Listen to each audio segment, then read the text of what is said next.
Hello, and welcome to Plan to Protect with Melodie Bissell, the safest podcast on the internet. My name is Joshua Bissell, and I'm the editor of this weekly podcast, where we tackle topics of abuse prevention and vulnerable sector protection. We're continuing in our series on why various sectors of our society are particularly susceptible and vulnerable to abuse and to false allegations of abuse. This week, we're covering sporting. As we cover this subject, Melodie is going to be talking about a couple of case studies and significant stories of abuse that happened in the sporting world. Some of the stories that are covered in this podcast go into specific detail of abuse, which may be offensive and or triggering to some of our viewers and listeners. As always, we want to acknowledge the long-term impacts of abuse and how it affects not only the victim survivors of abuse, but their friends, families, loved ones, and those in the community in which the abuse occurs. Please take care of yourself today. And if this podcast isn't something you're prepared to participate in today, we send you with our blessing and encouragement that we hope that today would be a healthy and safe day for you. Abuse in the sporting world is a significant topic which we need to take a close look at to make sure that we are aware of what's happening in the world and how we can participate in protecting the vulnerable in our society. For many of us, participating in sports, observing sports, and volunteering in sporting is a key part of our lives, and that is a good and wonderful thing. We just want to make sure that in everything that we do, that we are taking safety into account to prevent abuse and protect those who are vulnerable in our society. We hope you enjoy this podcast and that it's informative. Have a wonderful week, and here's Melodie.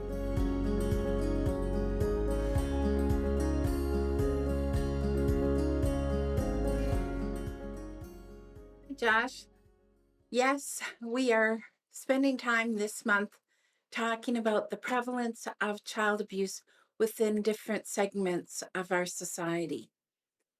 And today we are going to be talking about sporting. I think that every one of us is very aware of the prevalence of abuse among the sporting sector. If you've never even watched 1 minute of gymnastics, which I'm sure most of us have because it's often a favorite on the Olympics, you're likely to be familiar with the horrific crimes of Larry Nassar, the former USA team doctor who was accused of more than 500 incidences of abuse among athletes, young women, and girls who he had abused between 1992 and 2015. In 2018, Nassar was sentenced to 175 years in a Michigan penitentiary after pleading guilty to 7 counts of child sexual abuse, along with an additional 40 to 125 years pleading guilty to 3 counts of sexual assault. He will no doubt die in prison. And from an outsider's perspective, it would be tempting to see that justice has been served. But we know that the abuse among minors leaves a lifetime of pain and torture and torment. It leaves so many lives struggling to find healing. And that impact of abuse not only impacts the victims, but their families, their friends, the industry, the reputation of gymnastics in this situation. If you have had an opportunity to watch Netflix recent documentary Athlete A and the new ESPN 30 for 30 podcast, Heavy Metals, you'll see that Nassar was enabled by a cabal of people who works within USA Gymnastics, who knew about the abuse, suspected the abuse, and attempted to cover up the abuse instead of immediately reporting it to the police. In many ways, Nassar is the tip of the iceberg, part of a broader systemic culture, both physical and psychological, emotional abuse, even the starvation of young athletes. Today, we are going to talk about why abuse is prevalent among sports. The culture of winning and the criteria for success have created a cycle that perpetuates abusive practices, portraying them as accomplished, acceptable, and at times necessary within the sporting industry. Although data is limited, Cecilia Brackenbridge, a PhD, reported in 2008 that anywhere between 2% and 22% of children that participate in sports are victims of some form of abuse, often sexual abuse. 98% of those incidences of abuse happened at the hands of coaches, teachers, and instructors. Most of the predators were males, ranging in age from 16 years of age to 65 years of age. In the context of sport, violence may be expressed in many different ways. Some of these include psychological degradation or humiliation, a focus on body shape and performance, undue pressure on young athletes to achieve high performances, sex required as a prerequisite for team selection or privileges, physical injurious or sexually degrading intimidation and initiation during hazing, nutrition and weight loss regimen that lead to eating disorders, anorexia, and other health problems, beatings and other forms of physical punishment, injury through forced risk-taking in extreme environments, even when someone has been injured, doping or using performance-enhancing drugs and substances, peer pressure to use alcohol or other addictive substances, requiring young athletes to play when they are injured, use of physical exercise as a punishment, denial of sufficient rest and care. One of the reasons why abuse is prevalent among sporting is because, in similar to other industries, there is a real power differential among coaches, captains, parents, sponsors, age differential among the athletes. I remember hearing about one incident of abuse among a 15-year-old that was paired up with a 22-year-old in a hotel room during a tournament. The 22-year-old raped the 15-year-old. Often there is abuse among peers, but those that are bullying and torturing new athletes. Another reason why abuse is very prevalent in the sporting industry is because physical contact is common. In many cases, it's required. I can remember working with a client that provided martial arts, and they said, we have to touch the students. We have to touch the athletes. We have to touch their lower back and help them correct their form. If physical contact does occur, it should always be with very clear guidelines as to what is appropriate to reduce the risk of inappropriate touching and to ensure that people working with athletes, young athletes, like coaches, officials, instructors, are not placed in situations where this could be accused of abuse or there could be a false allegation of abuse. Physical contact that is appropriate is used to assist in skill development, is required for the child's safety, occurs with the player's understanding and permission. May I put my hand on your lower back? It's for the child's benefit, not ever for the adult's gratification. And it is always done in view of other people in an open environment. Inappropriate touch would be used to touch an athlete's groin, genital areas, buttocks, breasts, or any other part of the body that may cause distress or embarrassment to the athlete. Or if it causes the athlete to be frightened, cause distress, destroys any trust among the athlete and the coach, or that is done in a private place. Another reason why abuse is prevalent among sporting is because often a coach or captain will have a favorite athlete.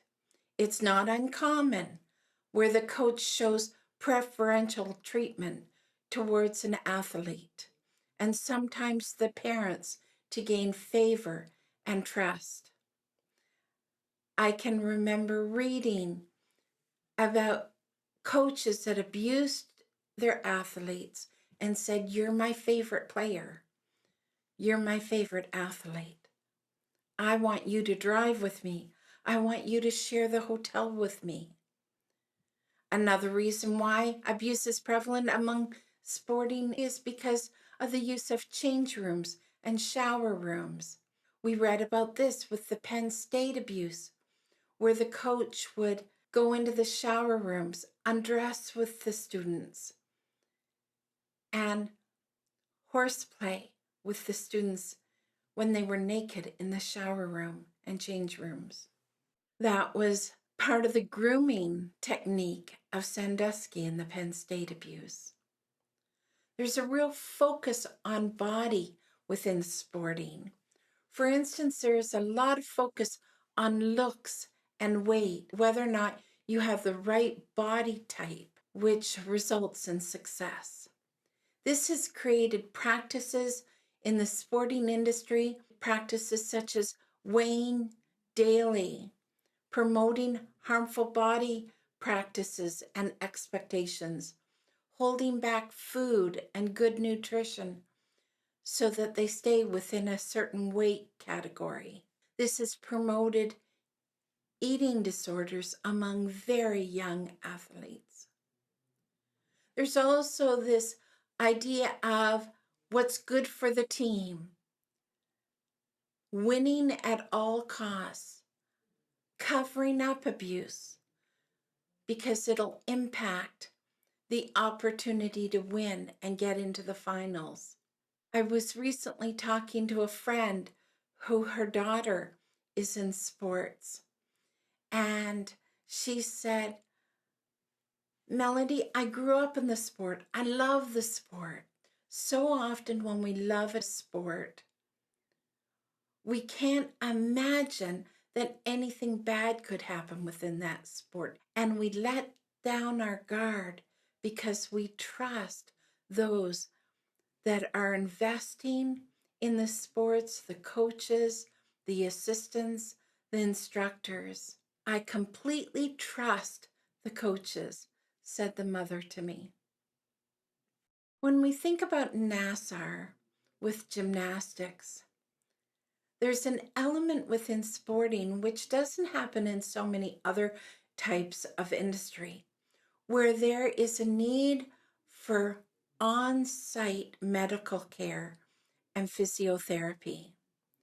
Because physical injury is so prevalent within the sporting industry, someone like Larry Nassar had access to the athletes all the time.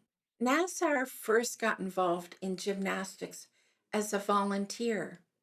It wasn't for a few years later that he was hired to be the team doctor. He had a passion for the sport. He was willing to be there for long hours, gaining the trust of both parents, coaches, and athletes. Because he was so passionate about this sport, because he made himself so available, and he charmed his way into the life of the families and the coaches, he was given access. He was named National Medical Coordinator of USA Gymnastics in 1996. But as I said, it wasn't until 1997 or 1998 that he became the doctor of the team. Because of Nassar's passion for the sports, he understood gymnastics and he used the language that the athletes and the parents and the coaches trusted. He talked about the type of therapy that he did that allowed for penetration, that he was working on their pelvic floor. So he would talk about the manipulation of the tendons in the genital area to provide access to the genitals. People trusted him. Though people raised concern, he always said it was for the purpose of manipulating the pelvic floor to strengthen their ability to do gymnastics. Almost every one of the complaints against Nassar followed the same pattern. Nassar would tell the young girls under his care that he was performing pelvic floor physical therapy as an excuse to digitally penetrate them. Another reason why abuse is so prevalent is because of the bullying, the emotional abuse, the hazing, and the intimidation, sometimes during initiation. When a coach is shouting insults, belittling, or physically harming an athlete, it is abuse. It's an infringement of their human rights. And we cannot allow and give excuse to that form of psychological and emotional abuse. We have to provide a voice to athletes and their parents to raise concern about this psychological abuse. As we said, sporting is often a place of trust. There's a felt need to be part of the team.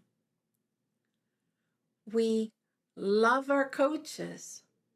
Sheldon Kennedy, who was abused by Graham James, wrote a book, Why I Didn't Tell. Sheldon Kennedy, Theo Fleury, and others were sexually abused by Graham James in their junior hockey team. Sheldon did try to tell his parents about the abuse. Mom and Dad, I don't want to play hockey anymore. Sheldon, what are you talking about? Do you know how much money we have invested in hockey? I don't want to go to tournament. You can't let your team down. I don't like coach. Don't talk about your coach that way. Do you know how much he has sacrificed for you, for the team? Can you not hear that same conversation happening among parents as they drive their kids to the arena, to the gym, to the pool, to the field? We must learn to read between the lines and watch for indicators of abuse. Parents, abuse is prevalent among the sporting industry. Be vigilant. One of my friends is a father who has a daughter who's in the cheer industry, and he is there all the time. He wants someone present every time she is in practice, she's being coached, when she goes on a tournament. In sports, There's tons of exposure. There's long days, early mornings. There's close relationships that are forged. There's so many opportunities for one-on-one in a very intimate setting. Too often we hear about abuse that happens within hotel stays. That's where Graham James often would abuse his victims. He groomed them. He would offer them foot massages. He would have them stay in his hotel rooms. In elite sports, suffering is not uncommon, and hence child abuse is sometimes unrecognized, de-emphasized, if it's psychological abuse, or very easily dismissed as part of corrective experience, part of the history and the norm, the acceptable practice, to create that elite athlete to make their way to Olympics. Swearing, anger, raised voices, negative comments directed at child athletes by coaches is considered abuse, and it needs to be named as abuse. Self-harm, unfortunately, is often a consequence of abuse. So not only does the predator abuse the athlete, the parent, by holding expectations on their children to achieve and to be number one, to get the gold, not to accept bronze or silver, but to go for the gold. Unfortunately, many times these young athletes start to abuse themselves through self-harm, cutting, pulling hair, substance abuse. It's only been in the last few years that there has been more exposure to the prevalence of abuse within sporting industry. Abuse can be enacted by coaches on their athletes. That form of abuse has shown to occur in many forms, as I've said today, both physical, emotional, sexual. Sexual abuse and harassment in sports has been widely reported in the last few years. And thankfully, we're starting to see a change, but there's still so much room for improvement here. If it's true that between 2% and 22% of minors are being sexually abused within sports, that is unacceptable. And to protect, we have had the privilege of working with many teams and organizations within the sporting industry. We begin by doing an audit of their policies and procedures. Don't assume that those policies and procedures are there, parents. In many cases, we have found huge gaps where policies and procedures are not present, and they're certainly not being implemented. Due to the timing of seasons, there is such a crunch to get the coaches in place and the instructors in place that too often the reference checks, the training, the screening go by the wayside. If you have children that are part of the sporting industry, ask hard questions. Ask to see their policies. Ask to see their procedures. Ask to see the level of screening that has been done. It is not enough just to do a criminal record check. Larry Nassar was accused of abusing over 500 athletes before he ever had a criminal record on file. It's so important that you have policies and procedures in place that are being followed Once you have had an opportunity to look at those policies and procedures, just watch and observe to see if those policies and procedures are being adhered to. Every person who has access to the students, to the athletes, the coaches, the instructors, the owners of teams, those that work in an arena or in a gymnasium or in a pool, must be screened and trained. Screening includes reference checks, interviews, background checks.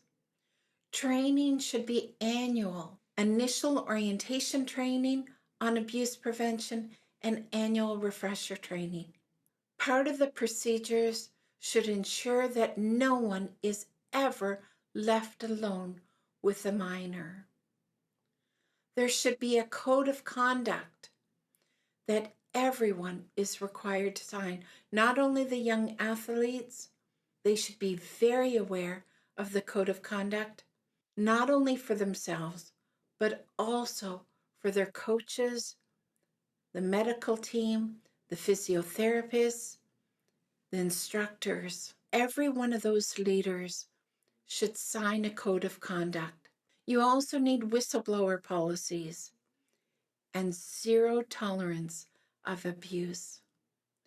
Whether you work within the sporting industry or you're a parent and you have a son or daughter that's involved in sports, don't let your guard down. Let's continue to hold the sporting industry accountable for the actions among our children and youth. I encourage you to read Rachel Denhollander's book, Sheldon Kennedy's book, Theo Fleury's book. Find an autobiography of one of these brave athletes that tell their story about abuse. Together, let's strive for the highest standard of protection in sporting. Have a great week. See you next. Bye.